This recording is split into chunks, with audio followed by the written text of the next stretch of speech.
السلام علیکم ورحمۃ اللہ وبرکاتہ۔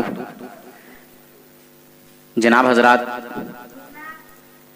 ان دیوبندیوں، نجدیوں، وہابیوں کا اوریجنل عقیدہ بے نقاب چہرہ، ان کی حقانیت کو سمجھنے کے لیے، ان کی حقیقت کو جاننے کے لیے نور حسن رضوی نیٹ ورک کو ضرور سبسکرائب کریں اور اپنے دوستوں کو بھی سبسکرائب کرائیں تاکہ اللهم صل على سيدنا ونبينا ومولانا محمد وبارك وسلم والصلاة والسلام عليك يا رسول الله يا حبيب الله صلى الله تعالی علیہ وسلم۔ مصطفیٰ صلی اللہ تعالی علیہ وسلم نے ارشاد فرمایا تعوذ باللہ من جب الحزن، قالوا یا رسول اللہ وما جب الحزن، قال باد فی جہنم يتعبد منها جهنم كل يوم 400 مرة، قالوا ومن يدخلها، قال القراء المراءون بأعمالهم۔ سبحان اللہ۔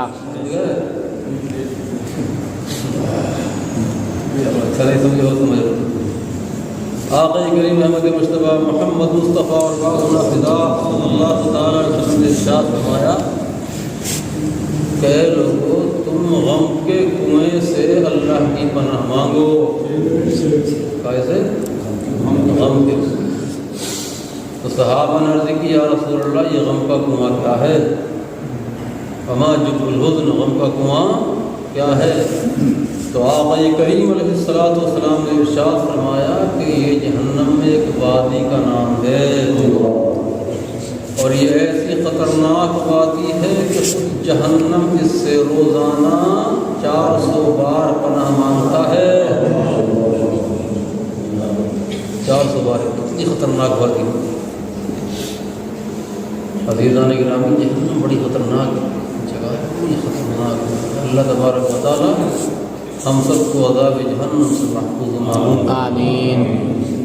آقا نے فرمایا کہ یہ ایک ایسی وادی ہے کہ جہنم اس سے روزانہ 400 بار پناہ مانگتا ہے۔ صحابہ نے عرض کیا یا رسول اللہ اس وادی کے اندر کون لوگ داخل ہوں گے؟ تو آقا نے ارشاد فرمایا کہ وہ عابد و زاہد لوگ جو عبادت و ریاضت دکھاوے کے لیے کرتے ہیں۔